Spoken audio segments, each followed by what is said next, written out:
En attendant l'arrivée mercredi du ministre israélien de la Défense en France, le Parlement de l'Israël a mis en place une commission pour enquêter sur des allégations selon lesquelles le logiciel d'espionnage Pegasus a été utilisé à mauvais escient par certains États pour espionner des personnalités, a indiqué jeudi dernier un haut responsable israélien.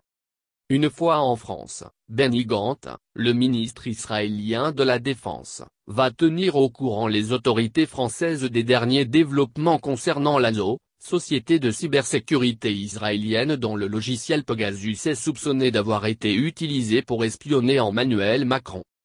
Dans un communiqué du ministère israélien de la Défense, on peut lire mercredi, le ministre de la Défense, Benny Gantz, se rend en France pour rencontrer la ministre des Armées, Florence Parly, et mener un dialogue sur les questions stratégiques et de sécurité.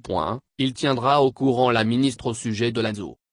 Le logiciel Pegasus est au cœur d'un scandale mondial d'espionnage qui a poussé l'ONG Reporters sans frontières à réclamer un moratoire sur ses ventes, et la chancelière allemande Angela Merkel a demandé plus de restrictions sur la vente de ces systèmes.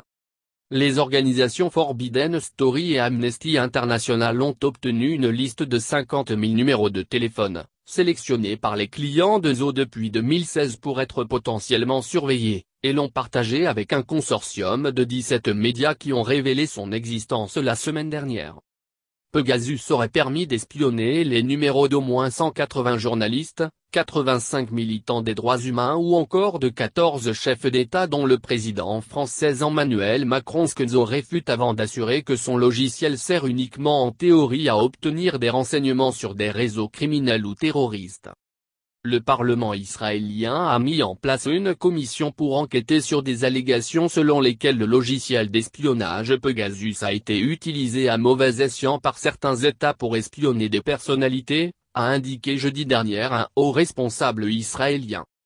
Permettant d'infiltrer des systèmes informatiques, Pegasus est considéré comme un produit de cybersécurité offensif et doit donc obtenir le feu vert de l'Agence de contrôle des exportations militaires, (DECA), qui dépend du ministère de la Défense, pour être vendu à des pays tiers, au même titre qu'une arme.